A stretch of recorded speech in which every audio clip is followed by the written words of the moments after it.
We're live. We are. Awesome. Good afternoon, everyone.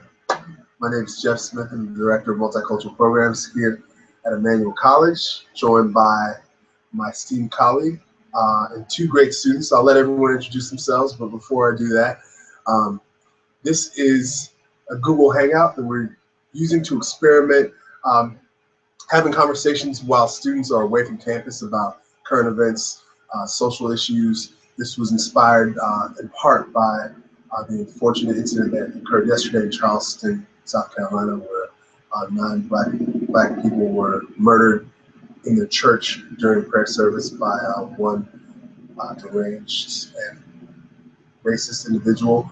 But a lot's happened since our two students have left school, and a lot of staff and a lot of the conversations that we've been having on campus without the students, conversations we having at home. We wanted to give more members of the Emmanuel community an opportunity to discuss some of these topics. Right now, as we speak, we just are learning that there was a shooting near BU. We don't have a lot of details, but it sounds like there was someone who was wielding a knife who was shot by law enforcement. So this is so current that it's literally happening as we speak. So we'll talk about a lot of different things today. Again, this is our first time trying this, so bear with us. But again, I introduce myself, Jeff Smith, Director of Multicultural Programs. I'm Amma Marfel. I'm one of the Assistant Directors of Student Activities and Multicultural Programs, and I'm also the Coordinator for Commuter Student Life. And she set this all up. And I said it. Yeah. Thank you, Amma. My name is Ashley Janelle. I am a junior here at Emmanuel College, and I'm president of the Black Student Union. Hi everyone, my name is Lori Boyd. I am a senior at Emmanuel College, and I am the secretary for Black Student Union. So part of how we set this up is we solicited questions on Facebook, on Twitter, through email, any way people wanted to let us know what they wanted to talk about. So the topics that we'll be bringing up are based on things that students wanted to know and things that specifically addressed topics in current events that they wanted to know more about. So I'll start with our first question. It speaks pretty clearly to the incident in Charleston and says, what are your thoughts on the connection between racism and terrorism? So talking points about that meaning what counts as racism, what counts as terrorism, and how are we classifying what happened in Charleston? I'll say, speaking for myself, believing that the definition of terrorism is a targeted attack towards a specific group designed to cause fear, as things like September 11th attacks, the Boston bombings have been deemed terrorism for those specific reasons. I think that's very much what this is. I think that this is a domestic terrorism issue in which someone decided that they wanted to incite fear in a specific population and targeted a crime to that space at a point where they felt safe to make them afraid. So for my part, I would say, yes, I do think it's terrorism, but I'd love to hear what you all think. I mean, I also agree. I think that this is one of the examples of just how words are used interchangeably and the significance behind the meaning of words and how they're used and who's using them. I think a lot, especially in our textbooks, focusing on the portion of education in the U.S. and most Western countries, but specifically the U.S. since we are in America, a lot of the way that history has been presented and presents Black people when things like issues like this occur as, you know, thugs or causing like riots, a lot of negative connotations behind a lot of these causes. Thank you. It's pretty evident in this example that the word terrorist, and then also with, I don't know, I feel as though a lot of times we focus on what's going on in the Middle East and what's going on in other countries, and those things that occur are deemed as terrorist attacks. But then what's going on in the U.S. with Black lives, that's not something that people like to label as terrorist attacks just because of the population that it's being concentrated on. So I think it's definitely, I would also agree with Alma, definitely an act of terror and not a hate crime, because there is a difference between the two, and there is a difference between the amount of severity that is involved with both of those. So I would agree with you as well. I think you see the media bias in terms of how terrorism is discussed. Whenever there's an attack, we find out that the individual is of Middle Eastern descent or that there was a religious affiliation, and automatically becomes a terrorist attack. Where you have the Oklahoma City bombing and what just happened now in South Carolina, both committed by white supremacists, it becomes a massacre. I think it's right there that shows the privilege in itself of how one group of people are automatically clumped together as terrorists, whereas with another group of people, white, particularly when I'm talking white men that commit acts, it's a massacre. I think you see the way in tone of how he's Dylan Roof is discussed and how he's portrayed in the media. It's like, let's find out his history, let's find out his background, his education, things like that. What made him do what he did to become a person to commit this massacre? Whereas when we had Tanaya, for the Boston bombing, was just like his religious affiliation with how was he involved with Islam, and how frequently did he go to church, like what inspired his terrorist attacks. I think that it's interesting to see that relation and how it's portrayed in the media. And I want to jump in for a second to bring up another point about that, not just about who committed the act, but also as far as who was affected by it.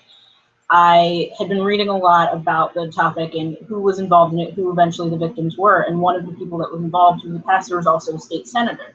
And there's been very little talk about the fact that this includes the assassination of a state senator. And a couple of years ago in Colorado, when Senator Gabby Giffords was shot, it was a tremendous deal. That was a huge thing. And that was, again, in a group of people where several people were affected, and ranging in age and a wide margin, but there was a tremendous focus on the fact that a state senator was attacked. The same thing happened here, but you're not hearing as much about it. So I think that's also a really interesting piece to think about, is not just the politicization of who did it, but who it affected. I also would consider this an act of terrorism, and I think what really moves me to see this as terrorism is the fact that there was such great violence, and also just the number of people who were killed. There were 9 people killed, and for as awful as the Boston Marathon bombing was, 4 people died, and many people lost their arms, legs, unspeakable injuries. It's rare to see so many people killed in one setting in such a way. So I would also consider that terrorism, just because of the level of violence and just the number of victims. And I think that that oftentimes people of color who are labeled as thugs, criminals, terrorists, we're not humanized. And I think that saying that these folks were victims of a domestic terrorist act maybe changes some of the perception that society might have about people of color when they got it. It's not just shooting them. No, they were victims of terrorism. I think that for some folks, when they think someone's a victim of a terrorist act, they don't see necessarily people of color. So I think it's important to remind people that if you are to die in that manner, you are a victim of a terrorist act. And that's my opinion. So, all right, now we're going to move to Ashley for our next question that goes into a different current event, but something that's a little bit related. The question is it okay to identify as a different gender, but not as a different race, transracial? And this is in light of the introduction of Caitlyn Jenner and Rachel Dolezal scandal. I have a very interesting outlook on it. What Caitlyn Jenner has done for women, for the LGBTQA community, and for boys, young men that are thinking about transitioning, and for young girls that are thinking about transitioning, is remarkable. She put light to an issue that's rarely discussed and often pushed aside. And being on Vogue and documenting her transition, I think, is remarkable, and I think that it's something that's commendable. Period. And I think I would never want to lose sight of that and not give the credit where credit's due, essentially. Whereas with the Rachel Dolezal scandal, the thing that gets to me, and I love how people are kind of comparing the two, and I don't really compare the two. For me, I see a white woman who had the white privilege of essentially denouncing her race and claiming to be something else. Me as a Black woman, I can't exactly just be like, okay, forget it, I'm white. I can be white today.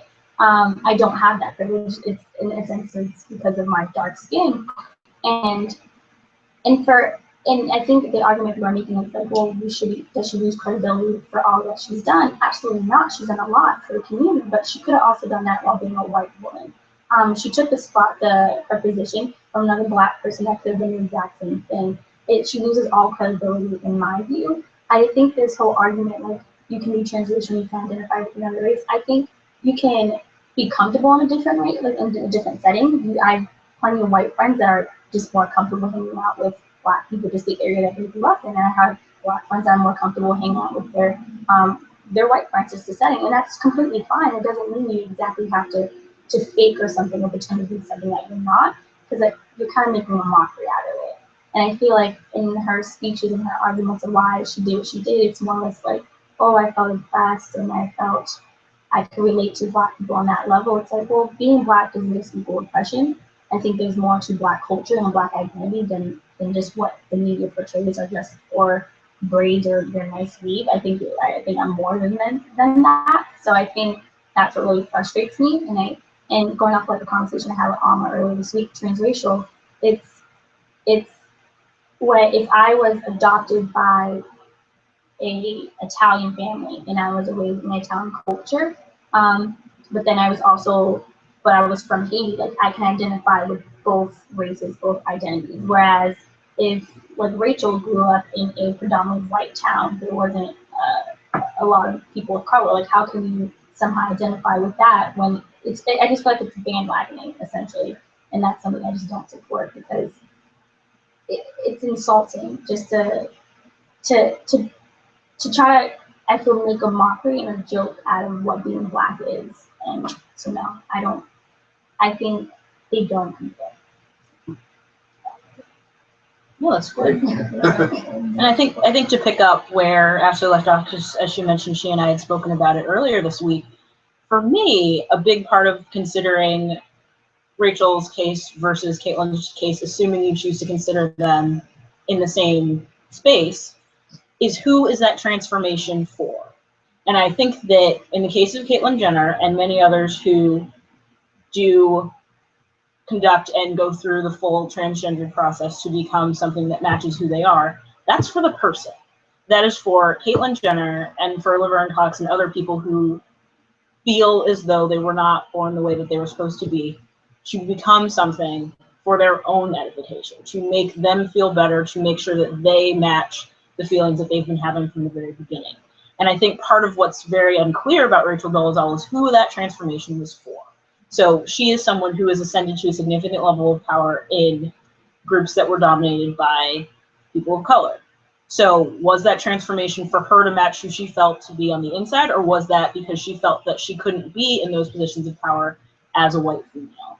And I think that conversation's come up several times. Dave Chappelle, I know, who, while he said that he wasn't going to make jokes about the situation, and he hasn't, did say that anything that she had done, be a parent to Black males, work with the NAACP, do human rights work, all of those things could have been done as a white woman. But if she felt that she would be more powerful as a Black woman, and that was what drove that transformation, that's very different.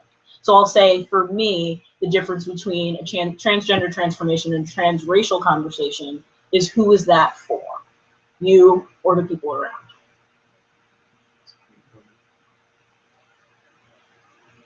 All right, I think we can go into the next one because this conversation will keep going. So the next question would be, is it okay to be racially fluid?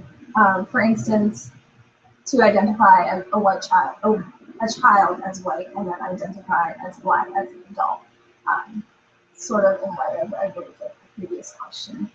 I'd love to hear everyone's thoughts on that. I thought that's a very interesting question to ask and discuss. I just don't get it. I guess we're just living in, I see this generation, like I see Kylie Jenner and the Kardashian family. Like the history of Black women in America is not a great history. Like you have women that were put in displays in zoos for their body, like their features, and then to now see white woman and being posterized in white media as something as a new norm, as something that's great and ideal. It's like, it's frustrating because it's like everyone wants to be black, like have the black features, but not actually be black. It's like half, but like, you know, it's I'm just seeing everything as a mockery, and it's really frustrating because being a black woman, you're literally told from virtually the word go that you're wrong for like, you know, your hair complexion, your skin tone, you're either you have too much hips or too much butt or anything like that, or you're too much sass. But then again, when it's white media and it's portrayed, it's something as it's a new facade. Like when I think it was Cosmo had Kylie Jenner for like new braids, it was like, oh, the new trend braids, and it's like, we've been doing it for how long? So I think to be racially fluid, I feel like it's just saying it's cultural appropriation. That's it. That's literally what it is. It's you wanting to be something else without actually being it. And it doesn't just go for black people. It goes with in the Japanese culture as well. When you see like in like the videos, like I know like Nicki Minaj or something, like it was like Tokyo kind of themed, and you see that people just literally just rob other people's cultures, but then within their culture it's made fun of or it's deemed negative. But then if someone else does it, it's a new thing. I think the term is just to try to justify cultural appropriation. It's disgusting. And really, I think when people talk about being racially fluid and thinking, oh, I can change my race, it's for the most part, I think white people have the most privilege to do that. I don't think if this idea was really something that was authentically available to everyone, I don't think people of color could sell it as well. If we were to say, oh, I'm not black, I don't think other people of color or white people would buy that. They'd say, no, you're not. But I think for whatever reason, there have been more white people who've said, oh yeah, I see myself as black, and people have been able to buy that. So again, I think it's just a reflection of privilege. But I also think that in any culture, the people who are usually the most aware and the most in touch with communities that they don't necessarily share an identity with, they do very little to disrespect that community, which is interesting because I think about some of the people I know who are just the most in touch or the most aware about black issues. They're not someone who's walking around, yo, what's up, dog? They just are their normal, authentic selves. And once you get to know them, you realize just how much they know about black culture, respect it, and they would never, ever disrespect it. And that goes for all cultures, Latino, Asian, white cultures. But I think when you really, really learn about a people, you can really identify with the pain, the struggles, the success, you would never do anything to disrespect that. So when people say stuff about, we were talking about Chet Hayes, Tom Hanks' son, who says, I'm in hip hop culture, I can use the N-word when I want, then you don't get it. Because if you really understood it, you would know that you never want to touch that word. I'm not trying to advocate for Eminem or, as opposed to Iggy Azalea, but when I hear Iggy Azalea speak in her normal voice with an Australian accent, and I hear that with a Southern accent, I think you're really giving yourself up for acceptance. Whereas Eminem, he raps and speaks the same as he does every time. He's consistent. He seems to have a lot of black people around him, black friends, black business associates, but it never feels like there is a power differential. It seems to really be very, very sensitive to black culture and respect that. And maybe he's not perfect, and we can have some conversations about that too. But I think that more black people are accepting of him because he doesn't try too hard. He's not putting on airs. He's not trying to be something he's not. He knows that he's black. He's even said his lyrics, I didn't have blonde hair and blue eyes, I'd sell half the rest I sell. So he's aware of his privilege. And that's where I think someone like him would never say, oh, I'm black, when in actuality, he probably has a better relationship with the black community than someone like Rachel Dolezal. That's what I'm saying.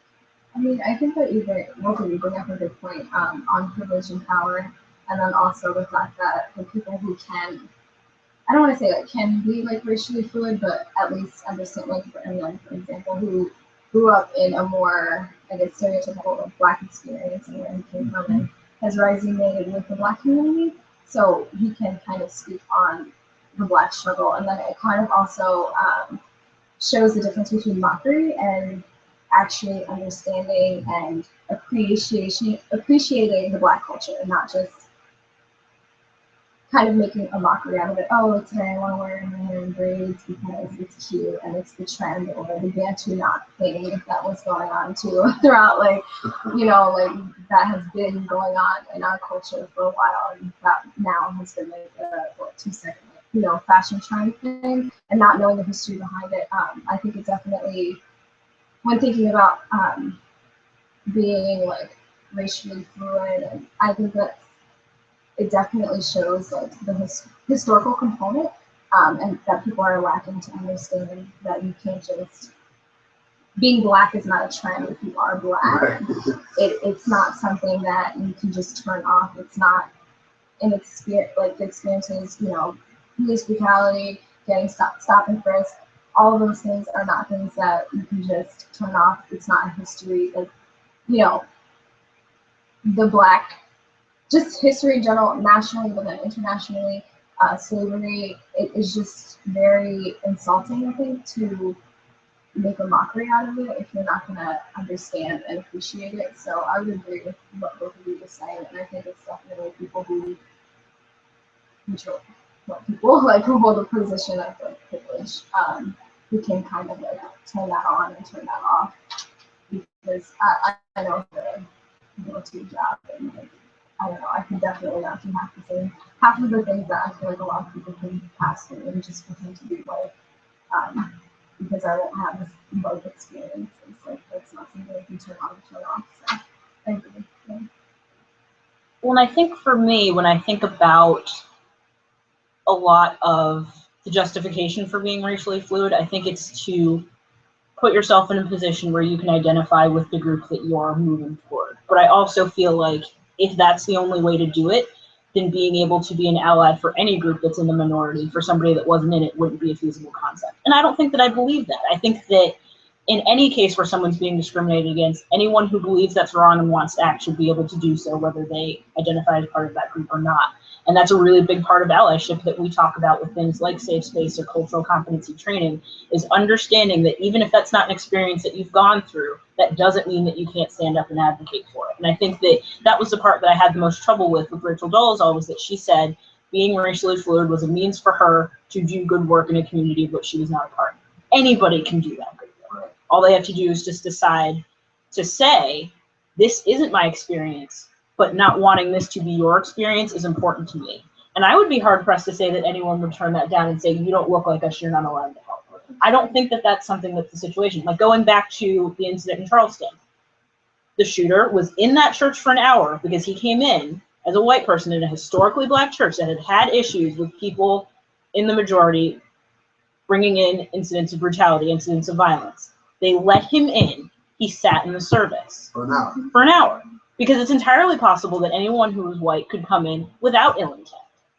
So there are things like that where they have had allies in the past. They will continue to have allies. They have thousands and thousands more based on something that happened. Regretfully, that was from a tragedy happening, but anybody that wants to be an ally can be an ally. If the fluidity is for the purpose of being able to serve a cause, you can serve a cause no matter what you look like, as long as you're willing to side with the equality and the empowerment of the group that you're serving to work with. I think another thing that is another point that I want to make about racial fluidity is I think it's okay for people to maybe identify with certain people or have strong empathy towards certain people, but to adopt the identity without having the experience is troubling. Even if once you adopt the identity, you start having the experience, just because there's so much history. And I think one of the things that was upsetting about Rachel Dolezal is that I'm sure she feels like once she started identifying as Black, she felt like, oh, this is the Black experience. And she probably endured a lot of negative comments, dirty looks, or people ignoring her, a lot of things that I think the average Black person feels on a day-to-day basis. But then she still has the privilege to take her braids out and leave. So even if she wanted to experience being Black the whole rest of her life, just the fact she has an option, I think, makes the experience invalid. So even having that identity, having that experience, I think that just the fact that you have the option to turn back, I think that kind of invalidates the fluidity. But I do think that embracing other cultures is a cool thing, as long as you don't take it too far. I feel like a lot of times, we're talking about the Nicki Minaj video with like the Tokyo theme, a lot of times I think we all see things in other cultures that we think that is amazing. And I really, really like that. But to actually try to take it without knowing the history behind it, without knowing the people who have created this experience, that's a little weird to me. And I'll give you a personal example. I love sports, love football, basketball, all those sports. But every time I watch the World Cup, I just think, oh man, it would be so sweet to be in a country where soccer's big, and I would be just a soccer fanatic about my team, and I would just like live and die for that team. But I'm not. I get to live that like during the World Cup, which is fun. But I don't have parents, grandparents who grew up loving that. So I gotta kind of let some of that go until I create my own cultural experience. So I'm waiting for like the U.S. soccer team to get better so I can have that connection to the sport, and watching it grow and develop as a culture would be something that I could authentically experience. I can't go cheer for an African nation where I don't have those roots. I can cheer for them in a game, but I can't really say I'm a fan of that team. Personally, I don't think I can, because I really don't know the history, the experience that those fans have had. And like for local sports culture, that's why I can never be a Red Sox fan. Not in Boston. I don't understand. You don't have that history and the 80 years of loss and now all the success. Like, that's not in us. We can't just pick that up. You can't pick that up. Exactly. So same thing with being black or another race. You just gotta have a little bit. You gotta have deeper roots, I think. Although I do want to bring up a point that some of the conversations that I had with people, as far as racial fluidity goes, and I think that there are a couple instances where that is something that you can legitimately explore. One Ashley alluded to as far as adoption. So if you are from one culture and you've then been adopted into another, you have rightful claim to both of those things. So if you grew up in an Italian culture or a more American culture, and then at some point decided that you wanted to move into your roots, so to speak, and kind of explore those things, that option is there for you. And I think that one of the really good things that I saw when this conversation popped up earlier this week is having friends and other family members and people that are close to me who are adopted, being able to claim that term and saying, this is my experience. This is what that could actually look like. And I'll also say, related to that, and we have a couple staff members who this applies to, multiracial children, who very much in them have multiple cultures. And maybe it's sometimes they identify more with one side or the other, but both are in them. So being a little bit fluid as it's something that you can own because it's very much a part of who you are is very different from adopting something that isn't your experience or couldn't organically be. So I do want to acknowledge that, because I don't think that racial fluidity is legitimately off the table, because for some people that is very much their experience. But I think it depends on who you're talking about, and again, who that conversation is for, and all of those things. I think to comment, like going off of that, like what you were saying about allies, I think a lot of times, like as a college student and having friends who are not the same race or ethnicity as I am, it can kind of get tricky, linked with what you were saying, with people trying to know how they can reach out, but in a way that's not like, okay, now I'm going to talk Black and I'm going to, do Black things in order to show you that I understand your struggle or your pain or whatever you're going through. I think that it's really important as an ally to just kind of like going off of what you mean about allies, to recognize that, okay, if you want to, you care, because there's a lot of people who care about cause, don't know how to help, don't know how to speak out, because they feel like, okay, well, if I can't be, I know I'm not Black and I don't want to do the whole mockery thing, I don't know what to do kind of thing. Exactly with what you were saying, recognizing, that while I have a Black friend or whatever, or I'm really passionate about this cause, and I just want to let you know that I may not exactly understand the experience, but I'm open to, trying to understand how I can help and be an ally, which is what I wish Rachel would have used her position of power for, and her being able to go to a historically Black college, even though that's not something else, but still, like, with having that resource, she had plenty of resources, and I wish that she would being able to be confident in yourself enough in the position of power to share that memory for peers and people who are also white as well. So I think that's a good point to all the people who are watching or who will watch this who are college students who aren't of color and even non, coworkers or whoever. I think it's really good to recognize that as something to help people in the Black community.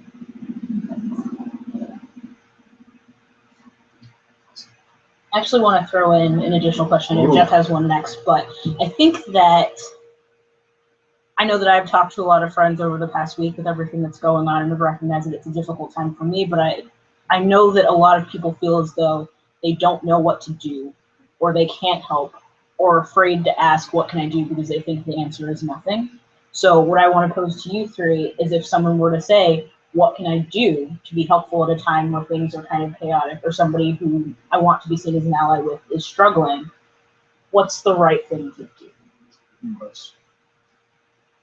I think for me, like I've had conversations with my white friends, and they reached out to me like when it was happening, because I like to surround myself with people that are socially aware of issues.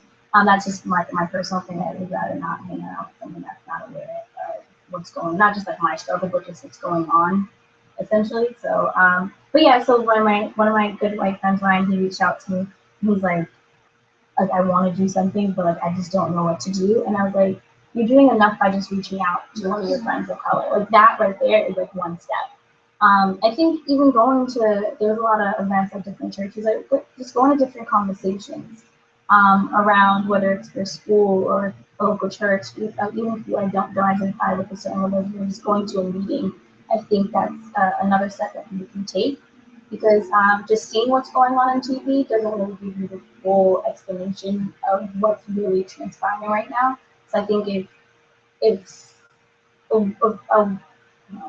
white ally wants to figure out what they want to figure out how they can help, I think that's one step, just reaching out to your friends of color, and then going out into community and hearing what other people are feeling. That helps, because when you can put yourself in issues without really being in issue, but just understanding their emotions.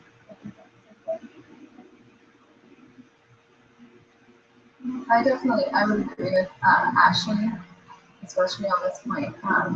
I think that presence and lack of presence is a really big thing.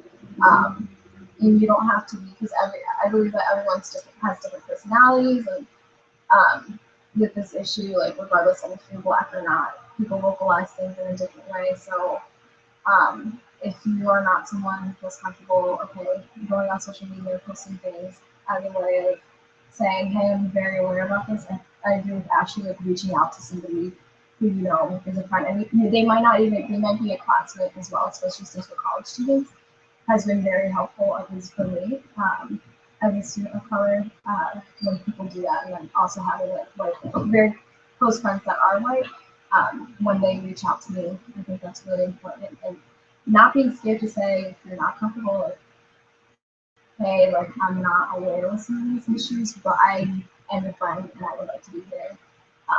What can I do to help? Or I'm here to that, if you need someone to listen to. So I think that's really important as well. And what Ashley was saying, there's just, it's 2015 and there's so much social media, there's so many ways to access things. We live in the US, to even if you don't have a phone, if you pass by like a store with a TV, like you have to get a glimpse of something. So it's really one of those things that you can choose to be aware, or you can choose not to be aware. And with those resources, I think it's very important, since we live in such a privileged country, to use those resources very wisely. It's one of the questions that I posted on my Facebook status is, for me, it really goes back to like, are you choosing, not only with these issues, but other issues of diversity, like, are we choosing to be like just people, or like actually just people in the other meaning of the definition? Are you really, like, what if this was your situation, and if it's not an issue of race, it's going to be an issue of orientation, disability, X, Y, and Z, like somebody is always affected by some issue of humanitarian issue. So I think it's very important, like with the goal level for this one, choosing to be aware. Yeah, awareness is such a huge part of being a friend. I think the best friends that I can think of just know when something's like, they know when to call, they know what's going on, whether it's a personal issue or something in the news that would require them to reach out. And I think that for folks who have friends that are diverse, being aware of what issues your friends are going through is huge. Just reaching out to them, right? And I got a text yesterday about Charleston. Just like, man, I heard I'm sick. That was all I needed to hear from a friend. I didn't need to read a long email, and I appreciate those folks who have shared articles and emails, but just let him know, hey, I know you must be sick. I'm sick too. That means a lot to me. And also, empathy. Empathy. I feel like it always baffles me to hear some people say that they're empathetic in one sense, not empathetic in another sense. That's just really crazy. I made the mistake of clicking on the comment section of the CNN article related to Charleston. The comments, come on, I know. man. I don't know why, but just hearing read one comment that said, "This is Obama's fault. This is what happens when our president just harps on race all the time. People get resentful. This is what happens." And I thought, it's not lost on you. It's obviously lost on you that 9 people were shot at point-blank range while they were studying reading the Bible. That hurts. I think that people really need to check their empathy, because these people who complain about that are the same people who, if something goes on in their community or one of their friends gets hurt, it's just they're the first ones to, oh my goodness, we're the victims, and I feel like my whole world's crashing down. No, any community, anyone in pain is going through something that is familiar to all human beings. And justice anywhere is a threat to injustice everywhere. So I think empathy needs to be something that people need to experience on a greater scale. That's not really related to your question, but that's my little soapbox statement. No, I think that it can be, because I think recognizing that no matter who you're advocating for, being able to come forward and say, help me understand, is an incredibly powerful thing. I had a friend that texted me at like 7 this morning because she's transitioning to a new job. It's more media based, so she has to watch all the morning news shows. And she was like, I feel terrible and I don't know what to do. Is that bad? And I said, no, it's not bad that you don't know what to do. You've never really been put in this position where you had to figure that out. But the fact that you can come to somebody that is going through it and say, help me understand, is tremendous. I would never turn anybody away that wanted to know more, that earnestly came from a place of wanting to understand. I think there are some people who have a little bit harder of a time feeling like they have to educate people. I would rather do that than let people get comfortable not being uncomfortable. And I think that a big part of this, for any group that's not being affected by something, is being uncomfortable with the idea that they don't know that experience. And the more we can get people to a place where it's okay to feel like you don't know what to do will help you, the more people you'll be able to bring on as allies, the more people will be able to help do the hard work of making the world a better place. So I would say, for my part, what can somebody do? If they have a question, ask it, and ask it to somebody who is willing to give them an answer. Find those people who can answer the questions that you have. Read articles, talk to people, seek out the information that makes you uncomfortable. Recognize it's going to feel a little bit weird for a little while, but that something really good can come of that. We used to tell first-year students all the time coming into orientation, get comfortable feeling uncomfortable. This, while with higher stakes, is the same situation. Nothing really good happens if you stay comfortable where you are. So recognizing that it's hard and doing it anyway gives so many people benefits. Yourself, the people you're advocating for, people who may follow them that will need to know that they're coming into a world better than the people behind them left it, I would say. So, all right. Last question? Sure. All right, last question. Do you think minimizing the race gap between residents and their police departments would help lessen police brutality? This question comes from Madison Source. So thank you, Madison, for the question. This is a great question. And I believe the race gap is just the racial disparity between law enforcement officers in the community they serve, law enforcement officers in the community they serve. Yeah, I definitely think that minimizing the race gap would help lessen police brutality, because I think that more diverse police forces, I think that officers who were maybe more prone to commit an act of brutality or violence might be held accountable by peers, number one. I think that folks in the community respond to seeing more. But if that weren't possible, I think that the personal relationships that used to exist between officers of any color in the community they serve, I think that those are just gone. And I was listening to a radio program out in Baltimore, and a white police officer was talking about how in the 60s and 70s, working in Baltimore, he walked so much that he was rarely in the car. He said that he didn't have the instances where he was chasing someone because people knew who he was. He stopped and talked to everyone. He said that they weren't heavily armed, they weren't walking around scowling at people and intimidating people. He said we were just kind of in the community. He said, yeah, obviously we had problems, but we didn't have this violent exchange all the time. And so he said once he felt like guys got in the cars and drove around more, he said people felt like they were being watched, followed. And I really had never thought about that. He said just basically being on foot patrol was amazing in terms of building community relationships. So if closing the race gap isn't possible, I think that it really goes back to building relationships. The city of Boston, I think, is a little bit further ahead than a lot of cities in the United States. And what I hear is that a lot of police officers in communities of color are a little bit more interactive with the community. I'm not saying it's perfect by any means, but I know that in some cities in the United States, it's not. You speak to the officer that patrols your neighborhood. You know, you run from him, but your interaction's never really that positive. But I feel like in this area, they're better at that than other parts of the country. That's my personal opinion. I think I could probably find some data to back that up. But obviously, I think minimizing the race gap between residents and their police departments would help decrease police brutality. But if that's not possible, again, just the basic rules of building any relationship, talking to people, learning people's names, saying hello, handshakes, eye contact, those little things I think go a long way. And I think, especially in color, where there's a lot of poverty, people don't want to feel like they're being policed, like they're being, someone's suspecting them of something. They want to know that you're here to help protect and serve them. I think that a lot of times Black folks, Latino folks in those communities don't feel that way. And I think that there are a lot of police officers who probably do think that way. But again, like maybe being in a car, not being able to be out of the car and just on the block talking to people, prevent some of that from happening. So that's my 2 cents. I'll turn it over to you. I am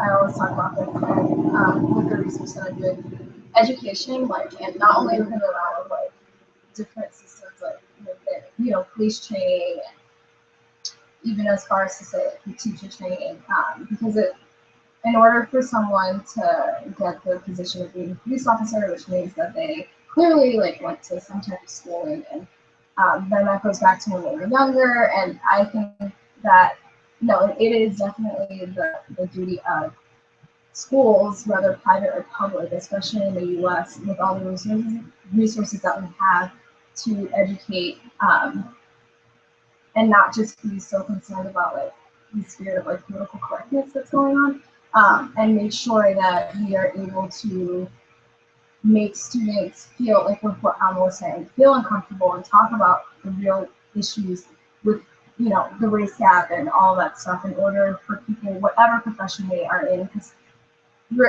there's a lot of police brutality, yes, but that's not, I feel like, the only, in light of like what's going on, yes, we can talk about that too, but then also looking at the core things, I think education is so important in order to helping like communities and people understanding like one another, and even for police officers to understand, because there's been a lot of like ignorant comments that you can read on social media that different people have said, and police officers or whoever have you, And I think that that's like one of the key things that can help solve the issues like police brutality and people's mindsets. Because I think the example that you gave of the fact that there was more human interaction and connection instead of the whole patrol car, and now like I'm assuming with some of the books that I've read that the stereotypes of Black communities and the downfall of urban communities, and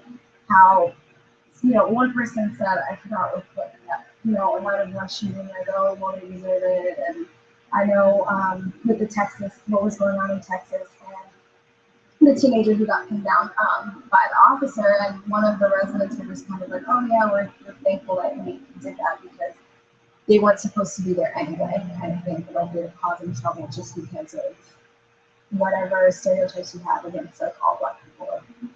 It's just very ridiculous to me, and that goes back to making me think, okay, so what is being taught in schools?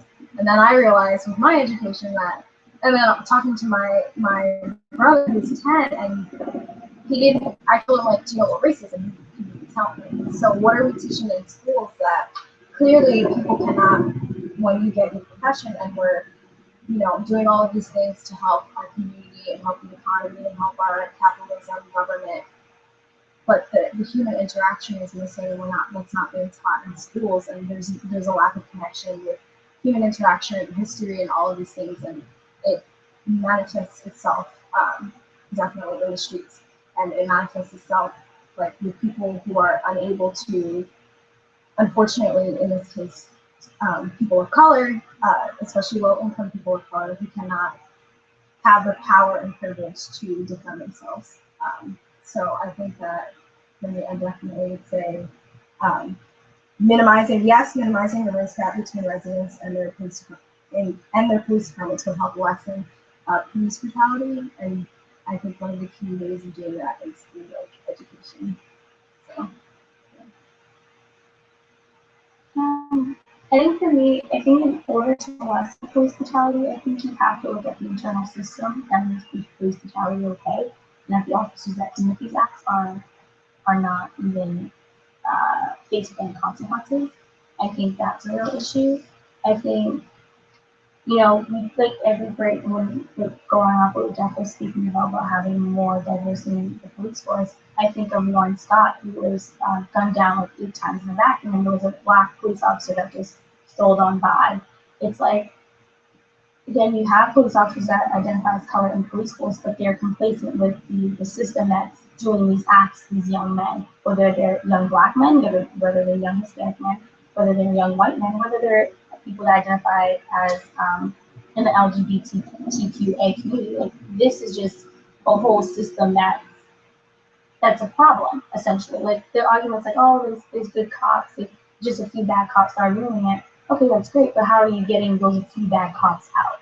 I think if you come complacent with something, it just continues a problem. And I had this argument with my mom the other day because I kept when I had a similar question to you, as mentioning this exact question, and I compared it to I thought about it similar to the Archdiocese of the Catholic Church sex scandals, and how the the priests would commit these acts, and then the Archdiocese would just remove them and send them to another church. It's like you have these police officers that either commit these acts, and Dan Wilson, he doesn't work for that force anymore, but he can gladly pick up another police job, officer job at another state, another county. So it's like, okay, the problem still persists. I mean, not saying that he's going to go out and commit another act, but he says he's not going to. And so I think in order to check a system that needs to be checked, you have to start from inside. I think, yeah, adding some color in it may help, but who's to say that? Because if you add Black officers or Hispanic officers in the police department, who's to say that they won't work? They're gonna become accustomed to how the system works. They're gonna see how it works. And maybe it's okay to get a little forceful with a young girl at a pool party, or they're gonna think it's okay to shoot a guy 8 times if he's running away. I don't know. I just feel like I don't think just adding more people of color to police force is actually going to solve it. I think in order to combat the system, like I just said, we have to start from inside, and we have to start from the top. And that's a great point. you reminded me that I was shocked when we saw the 6 officers who injured Freddie Gray. They were people of color, one woman of color, and so it wasn't necessarily white police officers. It was people who tend to abuse their authority and position. So yeah, I would like to throw that again, that addition onto my response. Just that, yeah, you're exactly right. There needs to be a grand systematic change in the way the law is enforced, because we're talking about enforcing the law that governs the land. There's no room for any bad law. If you want to enforce good, and I think part of it too is kind of defining what good and bad mean. And I think about, I mean, we have a good number of psychology majors on campus, and some of you may be familiar with the Stanford prison experiments, where they took college students at Stanford and divided them into prisoners and guards. And the experiment was set to go on for, I want to say, 2 weeks to kind of just see how they would behave and how they would socialize when they were in those positions. They had to shut it down pretty quickly. Like, it took days for them to realize that people that were put in a position of power abused it very quickly, if unchecked. They weren't really trained. They just said, this is your role, this is what you'll need to do, this is the status quo that you're going to need to maintain. And once a power differential was introduced, it turned pretty vicious, pretty violent, to the point where they couldn't continue it in a very short period of time. So I think that if we're going to decide to put people in positions of power where they need to be responsible for the safety of others, some training needs to come into the fact to remind them, those are people. You are dealing with people. You are a person. You are dealing with another person who is across from you in your community, behind those bars, those sorts of things. And particularly in the case of Walter Scott, where you have one officer that did the shooting and several others who just kind of stood there, not doing the bad thing doesn't make you good. Speaking up against the bad thing makes you good. So, and I always like to bring that back to allyship as well, and I had a conversation with someone about this earlier today. Being an ally sometimes means being an ally when it's not easy. So, being a faculty or staff member or student who has a sticker on your door that says, come talk to me. If someone comes and talks to you something big, something difficult, something scary, you still have to be an ally even if it's not easy for you to do. And I think that things like being in a system that may value brutality or may not speak about it in the terms that it deserves to be spoken about as wrong, as things that shouldn't happen, and being able to speak up anyway, that's what makes you an ally. So I think that defining good in terms of cops means cops that are willing to speak out against behavior that doesn't benefit them as a whole, but really doesn't benefit the people that they're supposed to, as Jeff said, serve and protect. So for me, I don't think that's a racial issue. I think anyone can do that. I remember after Ferguson, Rudy Giuliani was on CNN and they were interviewing him, and being the former mayor of New York, talking about how part of it needed to be making sure that there were more Black cops in the Ferguson area. That's not the solution. You need more cops that recognize that there are people, regardless of what color they are, regardless of their sexual orientation, regardless of who they are. You need more cops that are willing to treat people as people.